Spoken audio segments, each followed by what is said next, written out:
let's talk a bit from the brand's end as well. Because what I think a couple of other people also said that why Amazon, Flipkart won, because there was a time when Amazon also made a lot of money and sellers of brands also became big and they also started making money, which is very, very far looking at quick commerce right now.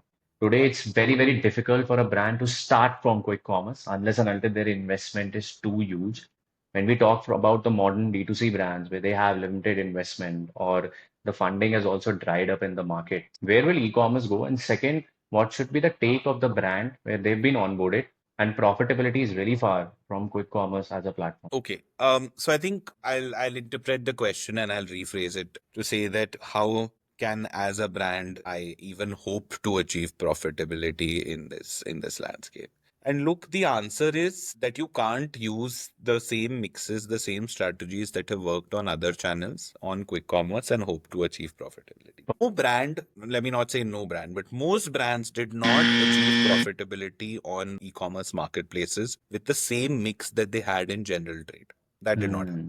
So I can give you some HUL examples, right? So if you look at shampoos as a category, the largest selling SKU in general trade is the sachets, small sachets, Clinic Plus 1 rupee, Dove 2 rupees, 3 rupees, like that. Sub 5 rupee sachets is some 60-70% of the general trade market, if I remember correctly. Now, when modern trade came in, you couldn't make money selling sachets because the Got bill it. value would be so low. So you had bottles and consumers were Hmm. willing to pay for bottles. The gross margins that any company would make, it doesn't take a genius to figure out, would be much higher on bottles than on sachets, right? Sachets are a lot more competitive from a price standpoint because you can't increase the price. So generally companies make more money on bottles than they do on sachets. So we figured out that okay, if we have to play the modern trade game, then we need to give some discounts, etc. So we need to now move from sachets to bottles because otherwise we won't be able. Then came e-commerce marketplaces. What was the scenario here? Now the math on e-commerce platforms is that you pay on an average say 20 rupees per click, even in a category like shampoos. Hmm.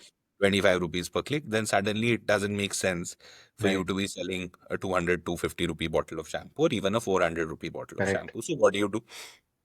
If you go and search for Dove shampoo right now on Amazon, you'll find that the most promoted SKU is likely the 1 liter pack, Correct. which will be priced anywhere upwards of 550, 600 rupees. Why?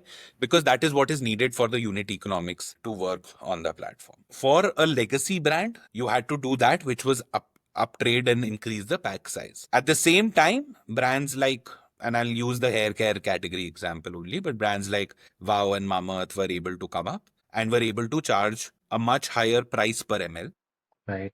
through their value proposition, which again made e-commerce profitable for them. Now, as quick commerce comes in, what you can't do is hope to achieve and make money using the same mix Got that it. you have been selling offline or in e-commerce. Because this shopper is very different, right? This shopper is a lot more price inelastic, right? It does, like, they're willing to pay a premium. They don't care as much about discounting, etc., because convenience takes precedence. But at the same time, they want value for whatever they are paying, right? So there are particular niches that have emerged. In foods, you're looking at obviously clean labels and protein and so on, so many Hmm. different trends. In personal care, it's about no baddies, clean, natural ingredients, so on and so forth. How can you ride on that and give value to the shoppers and then get value back? Because if you're able to charge a 15% premium, that's the challenge that I would pose to brands, right? You take any scenario of okay, quick commerce is draining my profitability, quick commerce ads are very expensive, you take whatever, the delta that you would be paying would not be more than 10, 15, 20%, right? At the worst case also.